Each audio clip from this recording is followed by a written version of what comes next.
Ok. Bon, j'invite tout le monde à se rapprocher. Non, la conférence n'est pas finie. Hein. Il y a toutes les démarches en arrivant en France, etc.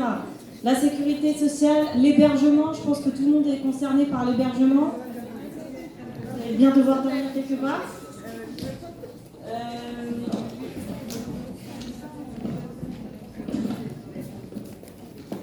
Ok. Bon, est-ce que vous pouvez vous asseoir, s'il vous plaît? Là, on va entamer la discussion autour du logement et de l'hébergement. Je pense que c'est un point essentiel. Tout simplement, vous l'avez entendu, les preuves d'hébergement sont absolument essentielles et obligatoires dans la demande de visa. Donc, il faut que vous soyez bien en clair sur cette question. Donc déjà, je vais appeler Monsieur Salahdine El-Mami et Madame Aminata Ba sur scène, pour, comme ça ils nous parleront de leur hébergement, de comment ça s'est passé. Moi, je vais présenter rapidement les différentes options que vous avez. Et après, je laisserai les amis se présenter, déjà présenter leur parcours, qu'est-ce qu'ils ont fait, comment ils sont arrivés en France, qu'est-ce qu'ils font maintenant. Je pense que ça peut vous intéresser, vous inspirer. Et évidemment, ils vont nous parler de leur logement. Alors, on a différents types de logements. On a les résidences universitaires, donc qui sont notamment les résidences universitaires publiques, qui sont gérées par le Crous. Donc ça, je pense que tout le monde connaît un petit peu. On a les résidences étudiantes privées. Voilà, donc il y a des entreprises privées qui font aussi des résidences étudiantes. On a le logement étudiant auprès de bailleurs privés, donc tout simplement ça c'est des colocations. Vous voyez une annonce d'un appartement, d'un studio qui se libère, vous contactez ce bailleur. Ensuite il y a la colocation, c'est un peu le même principe, mais sauf que vous êtes tous sur le bail. Le logement intergénérationnel c'est un peu particulier, c'est-à-dire que par exemple vous allez habiter dans l'appartement d'une vieille dame ou d'un vieux monsieur qui ne vous fera pas payer de loyer, mais en revanche vous devrez lui rendre des services. C'est comme vous créez un lien, vous devez lui faire les courses, voilà. Donc c'est pas mal aussi, au moins ça vous permet de ne pas payer de loyer.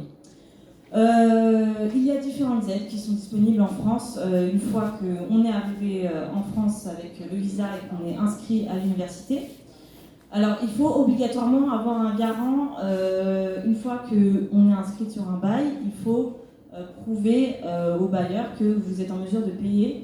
Et notamment, il faut prouver que vous ayez un garant, c'est-à-dire quelqu'un qui va pouvoir assumer le loyer à votre place si jamais vous ne pouvez pas payer. Alors, il y a un dispositif de garantie locative gratuit qui s'applique moins de 30 ans si jamais vous n'avez pas de possibilité d'avoir un garant qui s'appelle Visal. Donc voilà, ça c'est un nom à retenir. Ensuite, on a les différentes aides. Il y a deux types d'aides qu'on ne peut pas cumuler. Des allocations de logement à caractère social et aide personnalisée au logement. Donc ça, c'est des choses avec lesquelles vous serez accoutumés une fois arrivé en France. Là, je vous les présente rapidement. Les sites de référence. Alors, pour les résidences étudiantes, si vous voulez, vous pouvez prendre cette partie en photo. Comme ça, vous pouvez déjà commencer à rechercher votre logement. Parce que comme je vous dis, pas de logement, il n'y aura pas de visa. C'est quand même quelque chose de très important à prendre en compte. Évidemment, il faut bien prendre en compte la distance entre votre logement et votre lieu d'études. Alors évidemment, à Paris, en prenant le métro, le RER, on peut très vite monter à 1h, 1h30, juste à l'aller, 1h30 retour. J'ai connu ça, c'est très fatigant. Bon, voilà, mais il faut bien avoir conscience, faut regarder les types de transports, parce qu'évidemment, à Paris, les transports sont très développés. Si vous êtes dans une petite ville de province, si vous prenez un logement, par exemple en banlieue de cette ville et que votre université se trouve au centre de la ville, faut bien avoir conscience que peut-être qu'il n'y a pas de transport, il faut bien rechercher ça en amont. Donc on a évidemment le site du Crous, donc je me suis renseignée. Donc voilà, à partir du 12 juillet, c'est le dépôt des dossiers pour les étudiants internationaux. Donc vous pouvez d'ores et déjà créer un compte, mais pour le dépôt officiel des dossiers, c'est à partir du 12 juillet. C'est pas dans très longtemps, ça va arriver très vite. Et surtout, évidemment, le Crous, tout le monde va avoir une chambre au Crous, mais il faut avoir un plan B. Il faut toujours quand même chercher quelque chose par ailleurs, parce que c'est pas du tout sûr que vous obtiendrez une chambre auprès du Crous. Ensuite, on a tous ces différents sites, et notamment, je vous invite à aller sur le site étudiant.gouv.fr qui recense absolument toutes les démarches que vous devez faire en fait. Donc, prenez vraiment en photo, si vous ne l'avez pas déjà fait, ces sites. Ensuite, on a différents sites pour les locations, les colocations privées, et évidemment, ce qui se fait énormément, c'est les groupes Facebook. Donc, les groupes Facebook, colocation à Paris, colocation de Marseille, peu importe, colocation étudiant, logement étudiant. Là, il y a plein de groupes Facebook sur Facebook. Donc, recherchez dès maintenant. Ensuite, on a des annonces entre particuliers, donc ça, c'est Se Loger, Le Bon Coin, etc. Donc ça, c'est pareil, quelqu'un veut louer son appartement, il le met sur son site, et vous pouvez retrouver son appartement de cette façon. Et il y a les annonces de colocation, qui ne sont pas spécifiques aux colocations étudiantes. Voilà, donc c'est là que je laisse la parole aux alumni. Donc les micros, est-ce que les micros filaires marchent normalement? Vous pouvez tester. Oui. Voilà, vous présentez déjà pour commencer. Oui, bonsoir tout le monde. Salahuddin El-Mami, master de mécanique des fluides de l'Université de Bordeaux et MBA en finance d'entreprise à l'Institut supérieur de gestion de Paris. Je gère actuellement ma propre entreprise qui est spécialisée dans la distribution de produits pétroliers. J'étais auparavant chez Total et après j'ai choisi l'entrepreneuriat. Pour parler de logement, là pour la partie Paris, en fait moi j'ai fait Paris et j'ai fait la province aussi. Un tout petit conseil quand même. Si vous n'avez pas une très très bonne raison de faire vos études à Paris, évitez Paris. Parce que j'ai fait Paris 2 fois, en L3, troisième année de licence et en MBA. C'est très très dur. C'est très dur d'avoir un logement à Paris. Ça coûte très cher. Il y a énormément de demandes pour une offre qui est quand même beaucoup plus restreinte. La première fois, j'ai pu trouver après beaucoup de mal, j'ai pu trouver un logement chez un bailleur privé. J'ai essayé le Crous. À Paris, ne pensez même pas. Les résidences étudiantes privées aussi, il y a beaucoup de demandes et ça coûte très cher. Pour un étudiant, pas évident. Donc j'ai pu trouver quand même un logement chez un indépendant. Ça coûtait à l'époque 450 €. Et en parlant des aides, la CAF me prenait à peu près prenait en charge 170 €. Donc j'avais quelques 280 € à payer, ce qui est très raisonnable à Paris. La deuxième fois, j'ai pris une résidence privée. Ça coûtait à peu près les mêmes sommes et la CAF prenait la moitié. Donc la CAF, c'est l'aide personnalisée au logement, c'est l'APL. Les fameuses APL dont je vous parlais, donc, desquelles vous pourrez bénéficier. Donc effectivement, votre loyer peut des fois être divisé par 2. Donc voilà, c'est aussi à prendre en compte dans la recherche de logement. La difficulté avec Paris, c'est que déjà pour trouver le logement c'est difficile, mais pour le trouver à proximité de votre faculté ou de votre école, c'est encore autre chose. Donc vous pouvez vous taper facilement 1 heure à 2 heures de temps d'aller par jour, donc 3 heures à 4 heures d'aller-retour par jour, hein, juste dans les transports en commun. Donc c'est très dur. En province, moi j'ai laissé ma collègue parler de la province, mais j'ai fait aussi Bordeaux et j'habitais à 3 minutes à pied de l'université. Donc ça changeait tout. Voilà, c'était même pas, ça n'avait rien à voir. Donc Paris, à moins que vous soyez inscrit dans une prestigieuse école de commerce ou une prestigieuse école d'ingénieur et que vous ayez beaucoup de moyens, je vous déconseille. Voilà, je voulais juste rajouter, évidemment, pour ceux qui ont déjà une admission à Paris, c'est trop tard. Il va falloir vraiment s'y mettre. C'est trop tard pour renoncer à Paris, donc il faut s'y mettre. Et puis Paris est une très belle ville. Alors oui, les transports, heureusement, on a beaucoup de transports à Paris, mais effectivement, on peut très vite monter en termes de temps. L'aller et le retour, ça peut être très fatigant. C'est pas du tout une mission impossible, mais effectivement, faut s'y prendre à temps. Et encore une fois, c'est une étape absolument nécessaire pour le visa. Donc en fait, tout ce que je vais détailler là, c'est de toute manière quelque chose qui va rentrer en compte dans la demande de visa. Donc voilà, j'ai bien compris que ça a intéressé beaucoup de gens, le visa. Voilà, je laisse parler Madame Aminata Ba. Bonjour. Donc, je m'appelle Aminata Ba.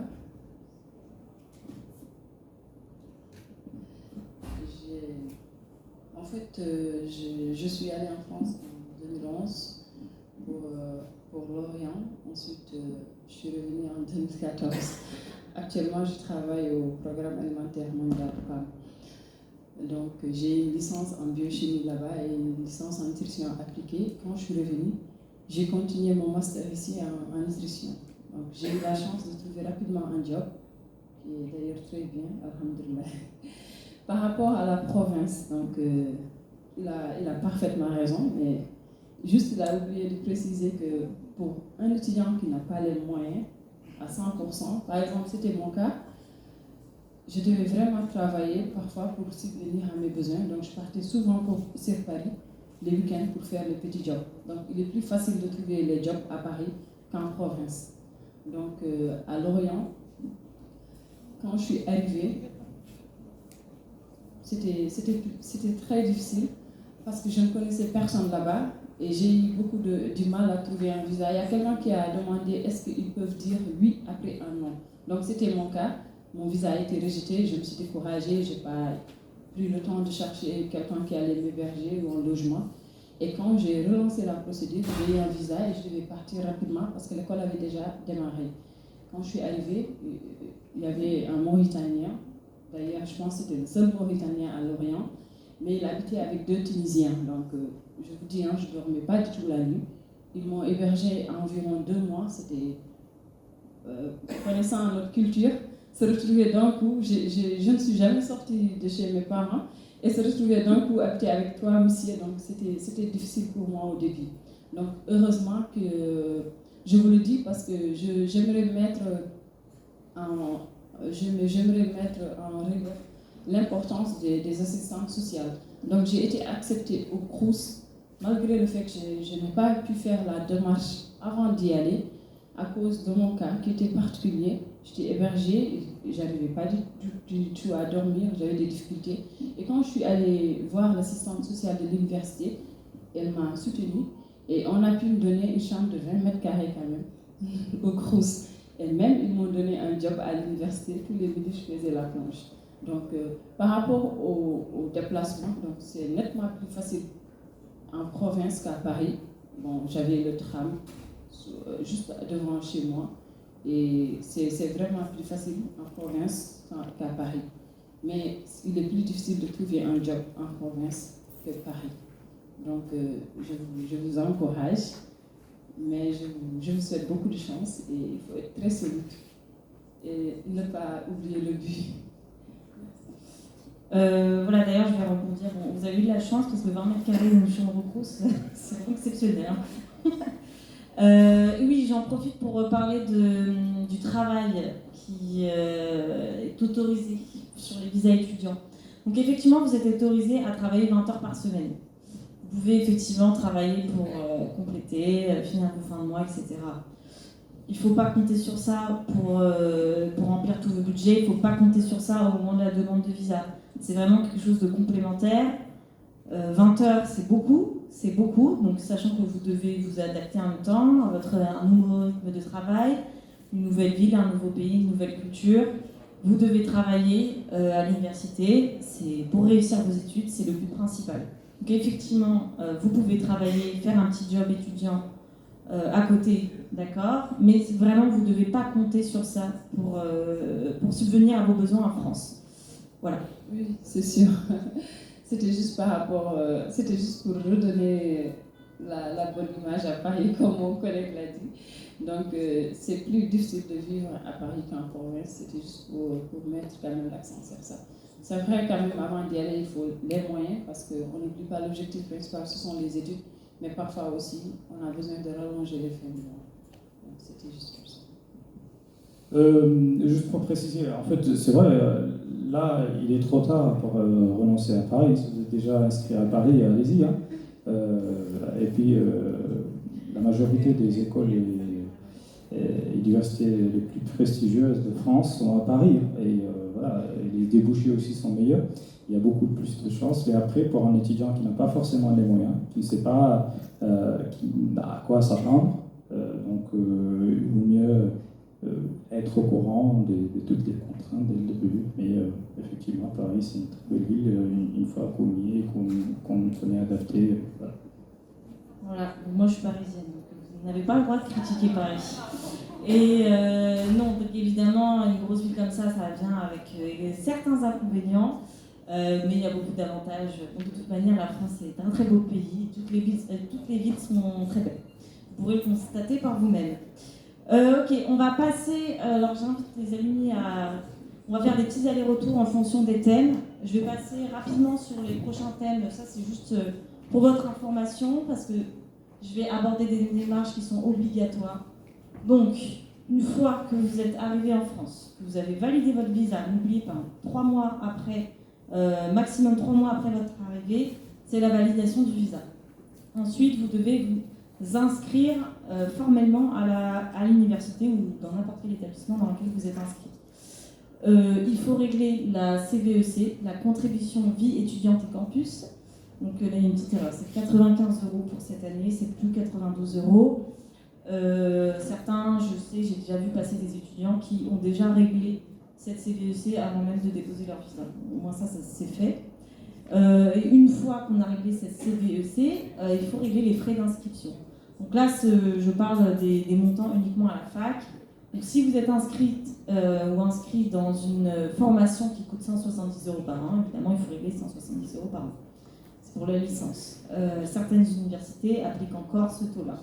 Donc pour la majorité d'entre vous, pour les licences, c'est 2770 € par an de licence. Le master, c'est soit 243 €, soit 3700 €. Pour le doctorat, c'est un peu différent, les études continuent à être gratuites. Une fois que vous êtes en règle administrativement, il faut vous inscrire pédagogiquement, c'est-à-dire qu'il faut formellement vous inscrire au cours et choisir les options qui vous intéressent, les TD. Vous voyez, la fac en France, ça s'organise en TD. C'est-à-dire qu'il y a TD, il y a plusieurs horaires disponibles. Et en général, tout le monde se bat pour avoir l'horaire du lundi après-midi et pas celui du samedi matin. Donc là aussi, il faut vous y prendre tôt et il faut s'inscrire au TD, choisir ses cours de spécialité ou optionnels. Voilà, ça, de toute manière, vous serez guidé automatiquement. Vous n'aurez même pas à réfléchir à ça parce que vous n'y couperez pas. Parce que c'est quand même votre but d'étudier. Je vais passer sur la santé. Donc oui, vous avez le droit à la sécurité sociale. Qu'est-ce que c'est la sécurité sociale? C'est-à-dire, c'est une caisse où tout le monde cotise et qui vous permet d'être remboursé de 70% de vos frais de santé. Donc une fois que vous êtes inscrit à la fac, parce que pour être inscrit à la sécurité sociale, je rappelle évidemment l'affiliation à la sécurité sociale est gratuite et elle vous est due. Et donc, une fois que vous êtes inscrit à la fac, vous devez vous inscrire à la sécurité sociale. Vous ne pouvez pas vous inscrire à la sécurité sociale sans être inscrit à la fac. Parce que vous bénéficierez de conditions étudiantes et il faut que vous prouviez que vous êtes bien inscrit à l'université ou dans n'importe quel établissement. Donc, ça, pareil, vous serez guidé, je pense, automatiquement, parce qu'il y a un accueil spécial organisé pour les étudiants internationaux. Mais voilà, juste à titre informatif, il faudra que vous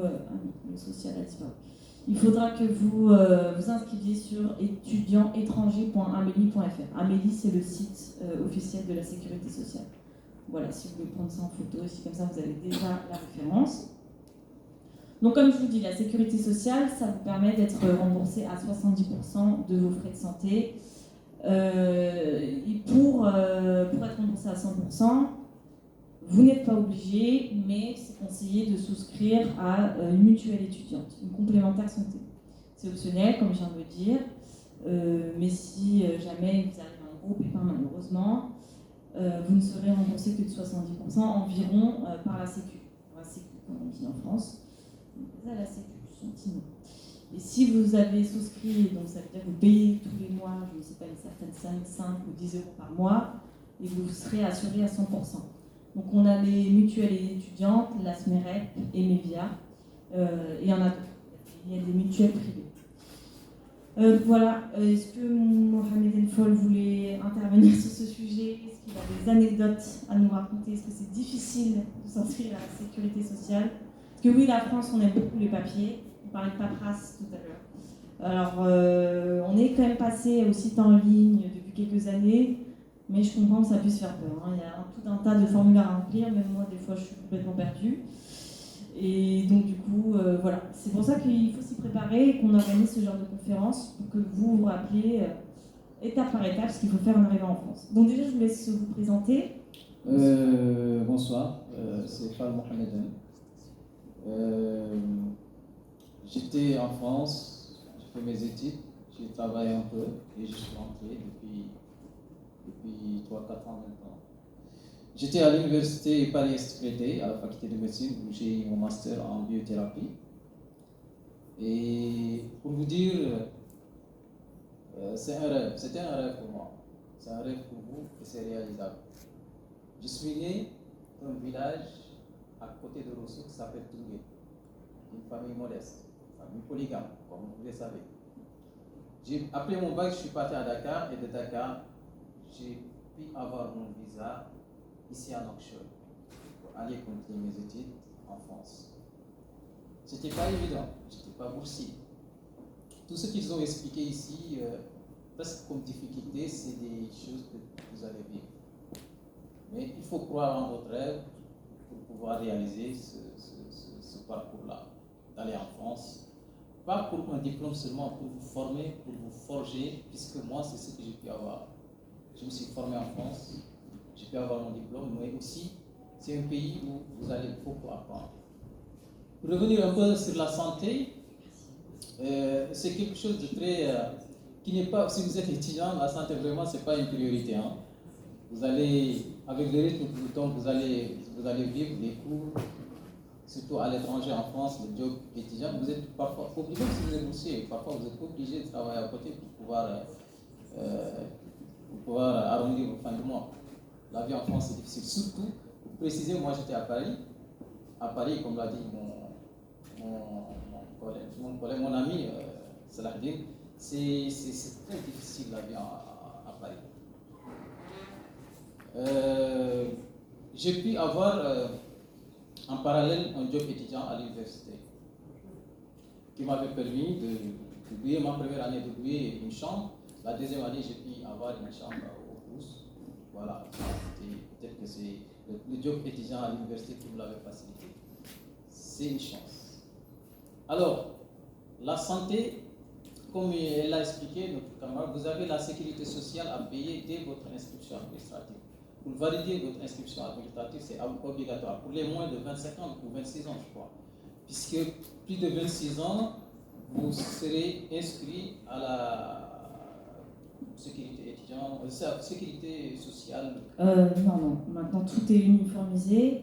Vous avez employé le terme payé, non, c'est bien gratuit, hein, sécurité sociale. C'est pas 217 €. C'est compris dans l'inscription à l'université. Ça, oui, effectivement, j'ai oublié. En fait, l'ancien taux, donc quand vous payez par exemple 170 € par an pour une licence, c'est 170 €, en fait, c'est votre inscription à la sécurité sociale. Voilà, les deux sont reliés. Donc c'est pour ça que je vous dis que vous ne pouvez pas vous inscrire sur le site de la Sécu sans être inscrit à la fac. Donc là, en fait, les frais d'inscription vous permettent de vous affilier à la sécurité sociale. Voilà. Voilà. Donc, la sécurité sociale, et d'ailleurs, je crois qu'il y a dans les campus un service le SUMPS, le service universitaire de la prévention, je crois, sociale, quelque chose comme ça, qui je crois qu'il renferme même une infirmerie ou quelque chose comme ça. Autant, hein, quand j'étais à Paris, c'est comme ça que ça se passait. Vous passez là-bas, si vous avez un petit problème, ils vous le règlent. Si c'est quelque chose qui demande d'aller à l'hôpital, ils vous renvoient voir votre médecin traitant. En plus de la sécurité sociale, il y a la mutuelle étudiante qui prend elle a parlé de 70% des frais de santé. Si vous n'avez pas de mutuelle, vous payez les 30% restants. Alors que si vous avez une mutuelle, vous pouvez aller voir un spécialiste et ça prendra en charge, je crois, les 30% restants de la sécurité sociale, si je ne me trompe pas. Oui, c'est ça, exactement. Voilà. Donc c'est important, la santé pour un étudiant, même si je l'ai dit au début, ce n'est pas prioritaire, vu le rythme de vie que vous avez, alors que les étudiants, vu leur train de vie, vu le stress qu'ils ont, vu tout ce qu'il y a, à un moment donné, il faut vraiment penser à prendre en charge votre santé, c'est important. Voilà, donc exactement. Donc écoutez, vous pourrez poser des questions sur ça à la fin, si jamais vous en avez. On va passer assez rapidement sur le thème suivant, donc ça, vous pouvez rester à Monsieur Fall, vous interviendrez sur le thème du budget. Le guichet mutualisé, en fait, c'est tout ce dont je viens de parler, le CROUS, la sécurité sociale, etc. La banque, la CAF, c'est ce qui vous permet d'avoir les aides au logement. Voilà, donc il y a dans certaines villes, dans cette université, il y a ce qu'on appelle des guichets mutualisés. Donc c'est un lieu unique qui regroupe tous les interlocuteurs qu'un étudiant étranger doit contacter dans les premières semaines qui suivent son arrivée en France. Tout ce dont je viens de parler. Donc voilà, c'est dans les grandes villes universitaires, ça concerne beaucoup d'entre vous. Ensuite, pour l'accueil en tant que tel, certaines universités, ou même c'est la ville des fois qui organise ça, ils mettent en place un système de parrain-filleul, c'est-à-dire qu'ils vous mettent en contact avec un Français ou n'importe quel étudiant qui est déjà étudiant dans votre université et qui va vous accompagner dans les premières heures, dans vos premières heures à l'université et vous accompagner pour faire toutes ces démarches, etc. Voilà, donc vous accueillir comme il se doit. D'ailleurs, il y a effectivement, c'est quelque chose que je vais partager sur Facebook parce qu'il y a un truc qui vient de sortir à Montpellier notamment. Ils font des éditions de parrainage et donc je vais relayer cette information. Là, on va parler du budget. Donc effectivement, le budget, ça va avec tout. C'est relié au logement, c'est relié à la demande de visa parce qu'effectivement, votre dossier pour le visa ne sera pas étudié de la même manière si vous allez étudier à Paris. Si vous avez l'intention d'habiter dans le centre de Paris, c'est extrêmement cher, c'est inabordable. Ou si vous allez étudier, je ne sais pas, Clermont-Ferrand par exemple, c'est une petite ville de province, donc effectivement le budget n'est pas le même. Donc du coup, les justifications apportées ne sont pas les mêmes non plus. Donc, à peu près, c'est vraiment, tout dépend de vous, de votre train de vie bien évidemment. Du loyer que vous payez, est-ce que vous êtes en chambre, est-ce que vous êtes en résidence étudiante, est-ce que vous êtes en colocation, tout ça, ça varie. Bon, à peu près environ, pour le loyer, la nourriture, le transport, les assurances, les mutuelles, le loisir et divers, il faut compter à Paris environ 1 100 € par mois. Donc 1 100 € x 40, en MRU, ça fait je ne sais combien. Bon bref, ça fait 1 100 €. Voilà. Et en province, on compte à peu près 900 € par mois. Voilà, donc j'ai parlé aussi du job étudiant, donc c'est ce que je vous ai dit. Vous avez le droit de travailler 20 heures par semaine. Encore une fois, il ne faut pas compter là-dessus pour vos revenus financiers. Et de toute façon, honnêtement, ça ne passera pas auprès du consulat. Il va falloir des garanties financières solides, comme on vous l'a rappelé, pour obtenir votre visa. Et c'est en fait... peut-être que certains vivent ça comme une punition, mais c'est pour votre bien, parce qu'effectivement, galérer dans un pays étranger que vous découvrez, votre but c'est quand même d'étudier à l'université, de réussir vos études. On ne va pas vous laisser partir sans que vous n'ayez de garantie en fait. Je pense que ça serait un cadeau empoisonné à vous faire. Donc on sait que c'est dur de quitter son pays, d'aller étudier à l'étranger, mais à un moment donné, entre le dur et l'invivable, il y a un monde. Donc évidemment, il ne faut pas compter sur le job étudiant pour subvenir à ces besoins. Je peux appeler Monsieur Elmani pour parler du budget. Bon, ça rejoint un peu le logement. Donc voilà, Monsieur Fall peut prendre la parole pour le budget. Et ensuite, je laisserai Monsieur. Là, je dirais que c'est important, le budget pour un étudiant étranger en France, surtout pour la région parisienne, qui est, oui, comme vous l'avez dit, environ 110 euros 1100 euros par mois. Puisque en fait, vous allez à vous loger, les dépenses que vous aurez à faire, comme elle l'a mentionné là-bas, il y a le logement, il y a la nourriture, le transport et surtout les loisirs, l'assurance maladie, puisqu'à un moment donné, les loisirs, ici on n'a pas trop, je dirais, l'habitude, mais c'est important quand vous êtes étranger, là où vous êtes seul parfois, et là où il y a beaucoup de stress, c'est important de planifier vos dépenses, je dirais, et là surtout projeter à mettre un peu d'argent pour vos loisirs. Ce n'est pas facile. Vous savez, j'ai un ami qui est parti en France. Il est arrivé à Paris, il devait continuer sur Grenoble. Arrivé à Grenoble, il ne lui restait que 20 euros. Là, il est arrivé, il ne connaissait personne. Il a croisé un Béninois, il lui a dit: monsieur, s'il vous plaît, vous ne connaissez pas un hôtel à côté? Le gars, il a regardé avec ses valises, il a dit: vous venez ici pour faire quoi? Il a dit: je suis étudiant. Il lui a dit: vous avez l'argent? Il lui a dit: vous avez combien? Il a dit: j'ai 20 euros. Il a dit: arrête, vous ne pouvez pas vous loger à l'hôtel, c'est pas possible.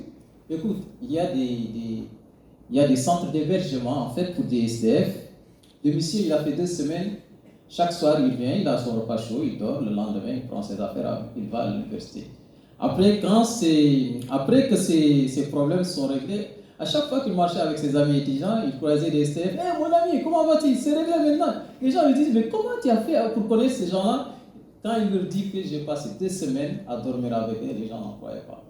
C'est parfois dur. Ce monsieur aujourd'hui, il occupe un très grand poste dans ce pays, au niveau de la région de Nouakchott. Il a fait ses études et il est rentré. C'est important de prévoir le budget pour surtout les gens qui vont à Paris. Je vous le dis, Paris est beaucoup plus cher que la vie hors Paris. Donc prévoyez ça. Voilà, je voulais juste rebondir, effectivement, ce n'est pas souhaitable d'arriver à de telles extrémités. Bon, ça s'est bien passé, ça s'est bien fini pour votre ami, visiblement. Mais voilà, prenez les choses en amont. Oui, c'est une expérience comme une autre, mais bon, voilà, on s'en est bien sorti, mais c'est pas souhaitable d'en arriver à ce genre de situation. Voilà. En jetant un coup d'œil sur les montants qui s'affichent devant vous, en fait, ça peut effectivement paraître un peu élevé pour la majorité, parce que ça, si on les convertit en émérits, c'est le salaire aujourd'hui d'un fonctionnaire de la classe moyenne, plutôt aisé en Mauritanie. Donc, à partir de 400 000 euros et plus haut pour Paris. Après, moi je dirais qu'en province, vous pouvez vous en sortir entre 600 et 700 euros si vous avez l'APL, la CAF, et que vous ayez un train de vie raisonnable, disons. Parce qu'en fait, la CAF va vous prendre, disons, à peu près la moitié de votre loyer, et les loyers sont beaucoup plus raisonnables en province. Et après, tout ce que vous aurez à faire, c'est vous aurez vos dépenses, ce sera la nourriture et les loisirs et vos déplacements. Les déplacements sont beaucoup moins chers aussi en province. Donc, pour un abonnement mensuel, vous pouvez compter entre 15 et 30 euros selon les villes. Donc, voilà. Après, à Paris, effectivement, moi je dirais entre 900 et 1100 euros si vous avez l'APL. Voilà, pour la province, il faut juste pouvoir avoir un train de vie, disons, raisonnable, et je pense qu'entre 600 et 700 euros, vous pouvez vous en sortir.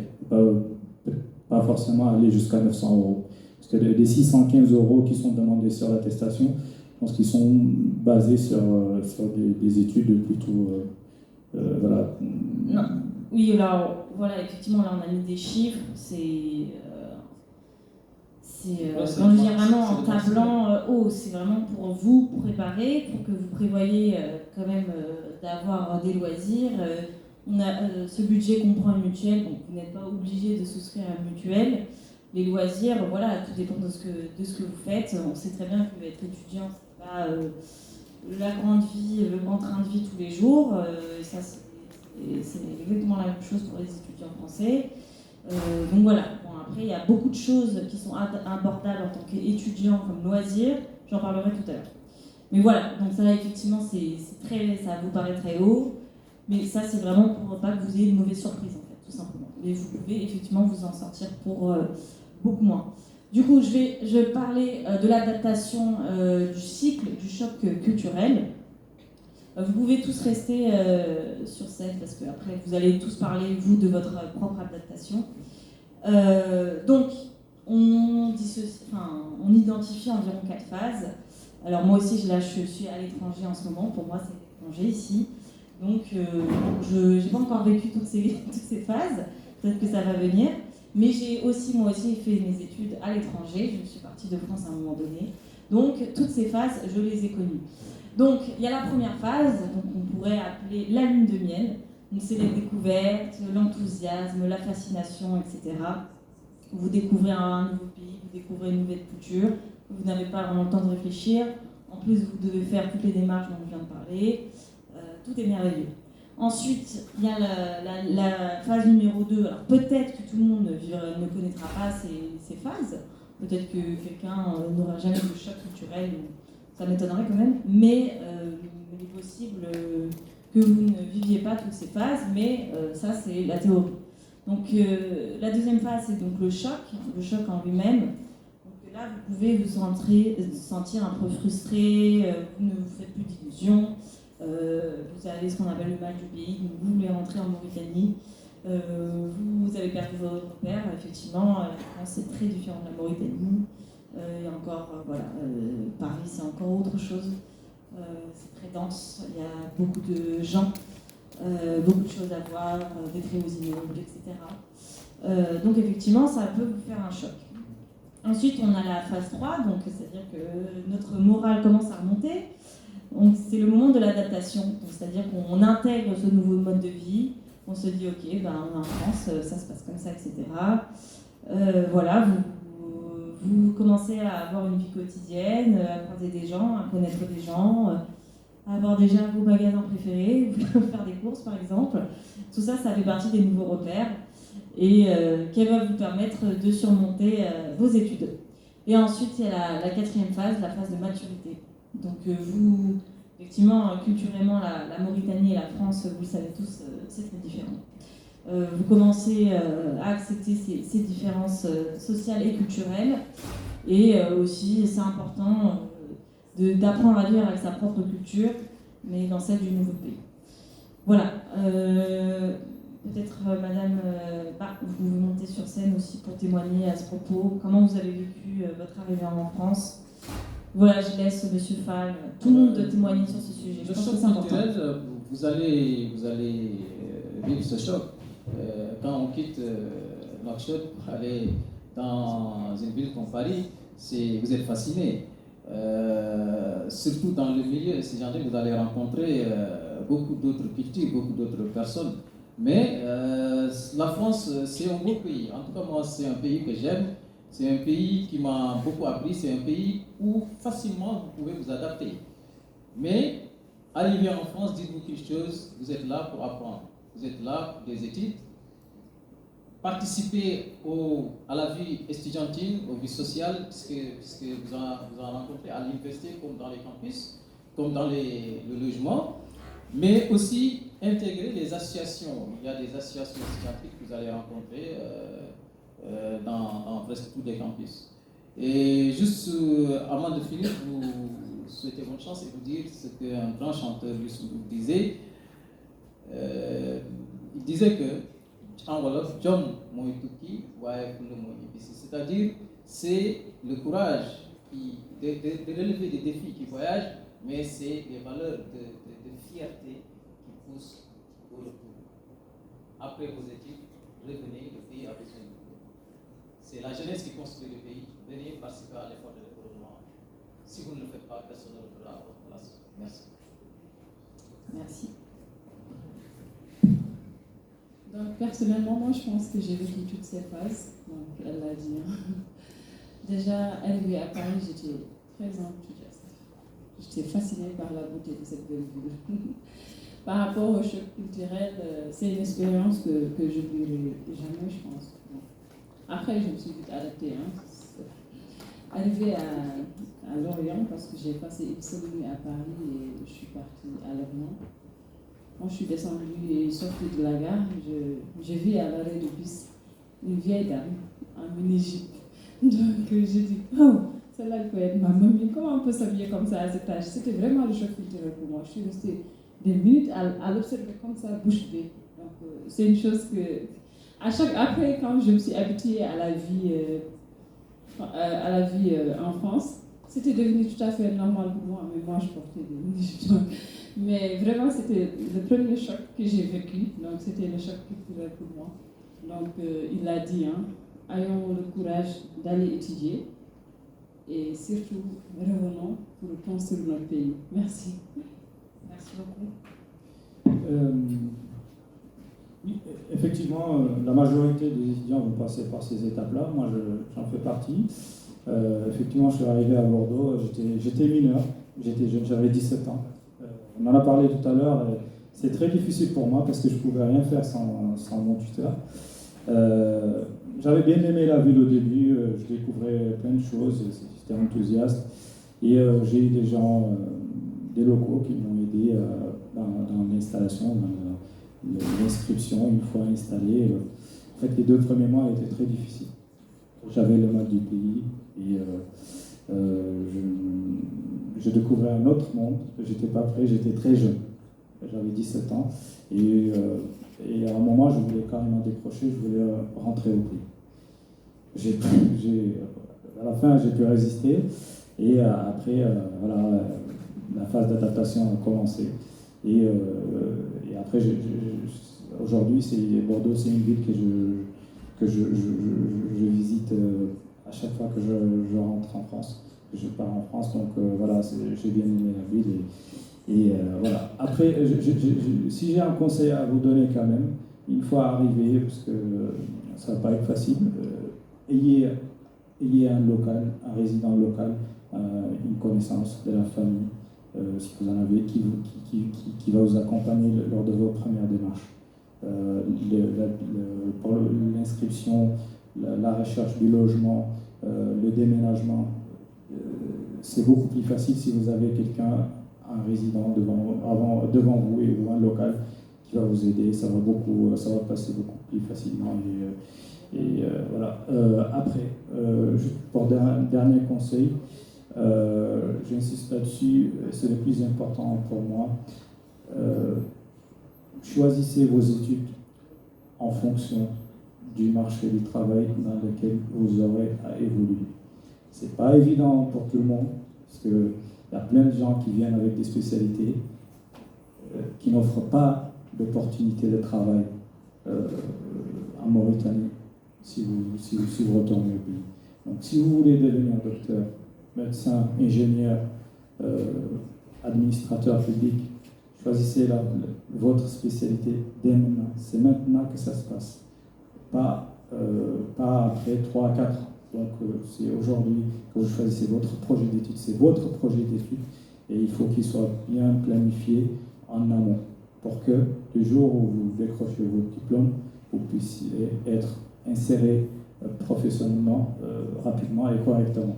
Et pas avoir à chercher désespérément du travail dans d'autres domaines qui ne sont pas les vôtres, voire souffrir du chômage pendant longtemps. Donc c'est très important, étudier le marché, regardez les domaines qui offrent du travail aujourd'hui en Mauritanie et choisissez votre parcours en fonction de ce marché du travail. Merci. Merci beaucoup. Je voulais juste vous encourager. De la même manière, vous arriverez en France, vous rencontrez certainement ce choc culturel. Voilà, il ne faut pas vous dire que vous êtes nul, que vous allez abandonner, etc. il faut tenir bon et sachez que tout le monde passe par là et que cette phase passe. Et effectivement, si vous connaissez déjà quelqu'un sur place, j'en parlais notamment le système de parrainage de parrain-filleul, c'est exactement à ça que ça sert. Je vais terminer et après on va passer à la phase de questions. Donc ça c'est à peu près sur la même veine. Donc la France, voilà, la France est très riche culturellement. Je pense que vous le savez, on est pays, pardon, je ne peux pas dire on, mais en même temps si, parce que je représente l'ambassade de France, mais la France est le premier pays touristique au monde. Paris est la première ville touristique du monde et la Tour Eiffel est le monument le plus visité. Mais il n'y a pas que la Tour Eiffel, hein. Il y a 43 sites inscrits au patrimoine mondial de l'UNESCO, 8000 musées, 32 000 représentations théâtrales, 35 000 représentations musicales, donc concerts, comédies musicales, etc., 2000 cinémas. Ici, j'en profite pour dire que l'Institut français, c'est le seul cinéma de Mauritanie, donc venez. Voilà. On a 1800 festivals et pour les étudiants, quasiment toutes ces choses, notamment les musées, c'est gratuit, surtout pour les étudiants de moins de 25 ans. Les musées sont gratuits. Il y a énormément de bons plans, de réductions pour les étudiants, que ce soit pour le cinéma, le festival, tout cette offre. Donc ça, il y a plein de bons plans à connaître. Voilà, et donc il y a une faute d'orthographe, une petite coquille. Donc oui, étudier en France, c'est aussi pouvoir partir à la découverte des régions.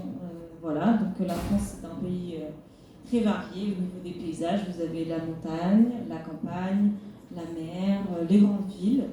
Donc ce qui est pratique en France, évidemment, c'est qu'on est à côté de l'Allemagne, de l'Italie, de l'Espagne, etc. Et c'est tous des pays que vous pourrez visiter quand vous serez en France. On a plein de modes de transport très développés, donc le train, l'avion, le bus, la voiture, etc.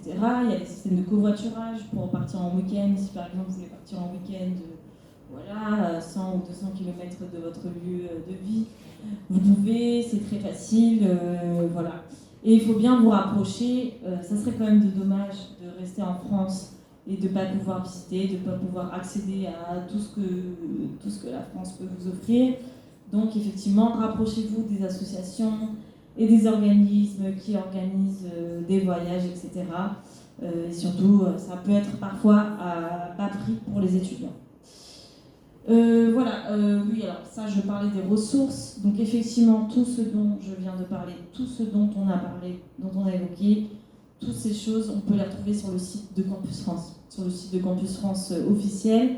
Et ensuite, si vous cliquez sur le coin, vous voyez à droite, on se retrouve sur le site de la Mauritanie. Donc ça, c'est comme ça, il y a par exemple toutes les démarches de visa qui sont expliquées, etc. Ensuite, on a le site France Alumni. On a donc les France Alumni, c'est effectivement le réseau des anciens étudiants en France. On a les e-ambassadeurs, donc c'est aussi des anciens étudiants en France. Voilà, et puis on a surtout les réseaux sociaux. On a notamment le Facebook de Campus France Mauritanie. Et on a les tutos Campus France sur YouTube. Donc si vous tapez Campus France Paris sur YouTube, vous allez vous retrouver avec les tutos. Ça c'est vraiment juste pour vous. Ça vous explique pas à pas comment vous inscrire à la sécurité sociale, comment faire pour déposer une demande auprès du CROUS. Ils vont vous expliquer Visa. Visa, c'est la garantie locative dont je vous parlais tout à l'heure. Donc voilà, ça c'est des ressources utiles à votre arrivée.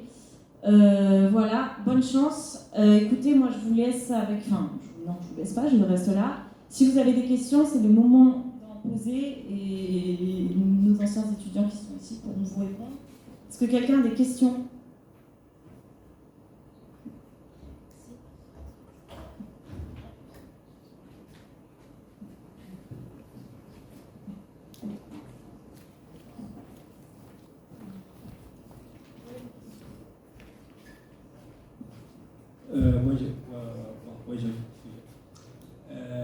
Ma question concerne le démarche du visa, parce que vous avez promis de répondre à nos questions. Ok. Moi, hier, je suis venu ici à l'ambassade pour déposer les visas. En fait, j'ai amené le document des garanties financières qui se trouvent en France. En fait, j'ai 2 garants. Mais j'étais surpris qu'on m'a demandé de relever le compte alors que j'ai fourni le document du garant financier qui se trouve en France. Est-ce que j'ai pu... Parce que dans les formulaires, dans les pièces justificatives que j'ai vu dans le formulaire, il y avait 2 options en fait, soit un compte bloqué, soit un garant financier qui se trouve en France qui fournit le document externe.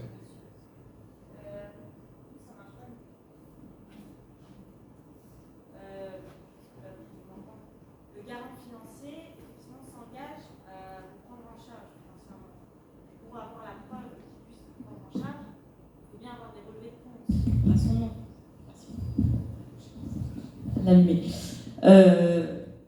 Il faut bien avoir la preuve que votre garant peut vous prendre en charge. Donc effectivement, il faut apporter des relevés de compte au nom de votre garant. C'était ça votre question?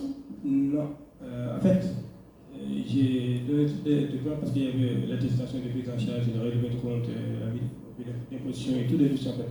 Mais on m'a demandé de relever du compte, le compte bloqué ici en fait. Le compte bloqué qu'on doit ouvrir et lui verser 7 000 € je pense. Écoutez, vous viendrez me voir après la conférence, vous vous rapprochez de moi et je contacterai le consul et je vous apporterai une réponse. Ok? Ok, merci. Voilà. Est-ce que quelqu'un a des questions pour les alumni, hein? Plus de visa, parce que déjà je ne suis pas le consul, donc je ne pourrai pas vous répondre. Et pour les questions sur le visa, vous viendrez après me voir. Ok? Bonsoir madame. Méthode d'inscription études français, même études anglais. Pardon? Je n'ai pas compris. Ne pas parler français bien, s'il vous plaît. Mais est-ce que... لا جاي أقرب بالإنجليزية نفس طريقة التسجيل بالفرنسية كي تبدأ نفس طريقة الفيزا. La question? يعني نسجل خلينا نقرا بانجلي في الجامعة الفرنسية نفس الطريقة اللي نسجل بها عن طريق باللغة الفرنسية هي نفسها. يتسجل بالانجلي منين؟ يعني نقرا بانجلي في الفرنسية. En fait, il dit qu'il veut effectuer des études en anglais en France. Est-ce que la procédure est la même? Alors, oui, la procédure est la même. On a ce qu'on s'appelle le dispositif Taught in English. Et ça, c'est disponible sur la plateforme Études en France, c'est exactement la même procédure. Et on a le catalogue Campus France qui recense tous ces masters, ces licences qui sont enseignées en anglais. Est-ce que vous avez compris? Oui? Donc oui, c'est exactement le même dispositif, seulement vous étudierez en anglais. Bonsoir. Bonsoir. Merci d'être venu. Je voulais demander, concernant le renouvellement du séjour, quels sont les problèmes que les étudiants rencontrent souvent, les problèmes les plus fréquents pour le renouvellement du séjour?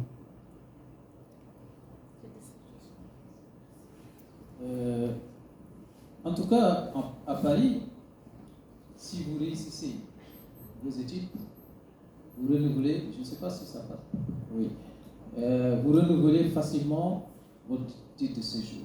Et d'ailleurs, même maintenant, je crois qu'ils ont changé, ils donnent des titres de séjour valables, oui, en fonction du diplôme, en 3 ans, oui. Donc, en tout cas, à Paris, c'est après les études, ou bien quand vraiment ça ne marche pas, que vous rencontrez vraiment des difficultés. D'ailleurs, même à l'IPEC, à l'Université Paris-Traité où j'étais, il y avait un représentant de la préfecture qui était là. Souvent, les étudiants à la vie étudiantine, souvent les étudiants passaient déposer directement le dossier de renouvellement de titre de séjour sur place. Il y avait ce guichet-là là-bas. Par rapport au renouvellement de titre de séjour, je pense qu'il y a 3 points. Prendre le rendez-vous à temps, comme il l'a dit, réussir ses études correctement. Et je pense que nous, on nous demandait les relevés de compte en fait, pour justifier qu'on avait tout le temps cette capacité financière à pouvoir rester. Donc chaque année, j'avais quand même des relevés de compte à préparer et le rendez-vous à prendre en avance. Oui, je pense que la première condition, c'est déjà de réussir à valider vos semestres. Si vous validez, vous n'avez aucun problème. Après, c'est lorsque vous avez des échecs successifs que vous pouvez, vous êtes susceptible de rencontrer des problèmes.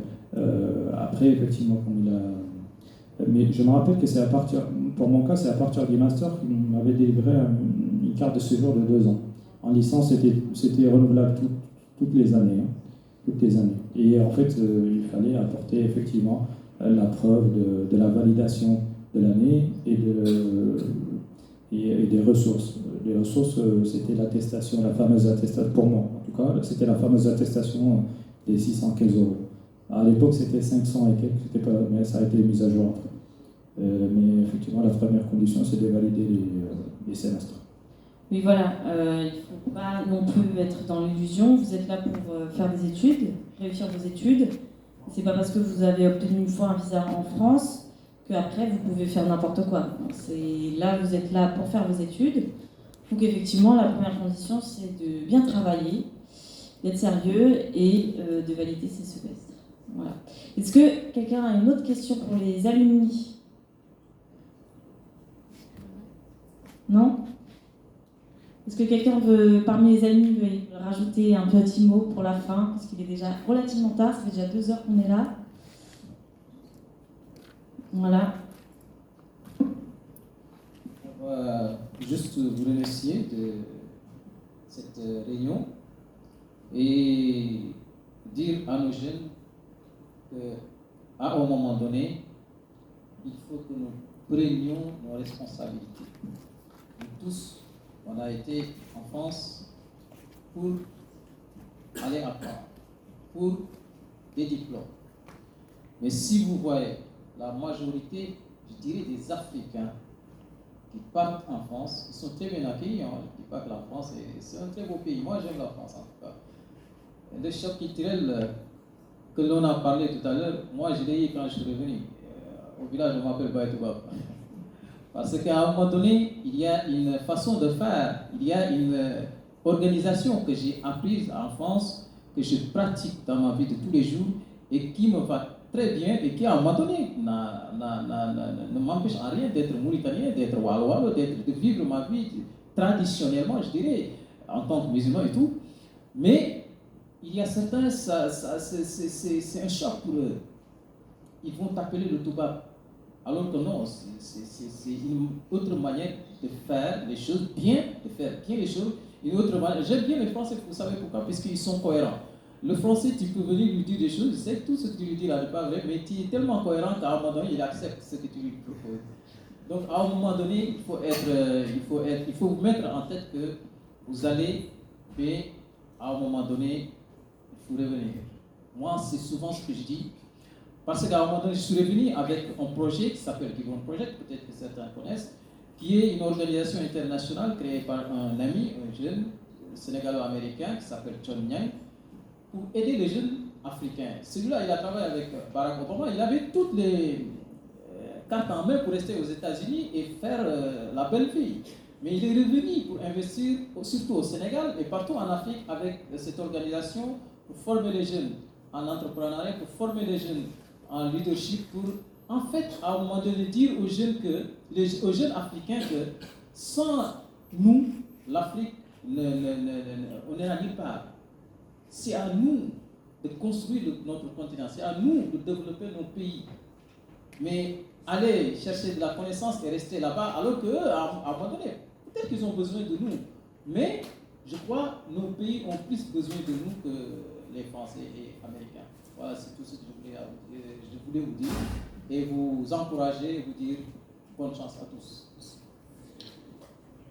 Pour moi, ça va être très rapide. C'est 2 mots. Je confirme.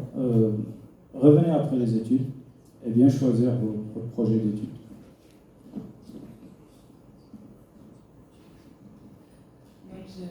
Pareil que mes amis, donc merci pour cette réunion. Parce que nous, à notre époque, on n'avait pas cette chance-là de rencontrer des anciens étudiants qui pouvaient quand même nous donner quelques directives.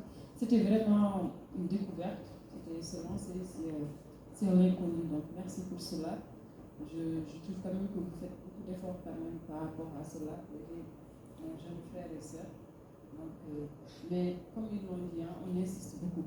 Nous, quand même, il y en a qui sont revenus, on a galéré au début, mais quand même ça a marché, Dieu merci. Donc, le mot d'ordre, c'est apprenons allons apprendre, mais revenons chez nous.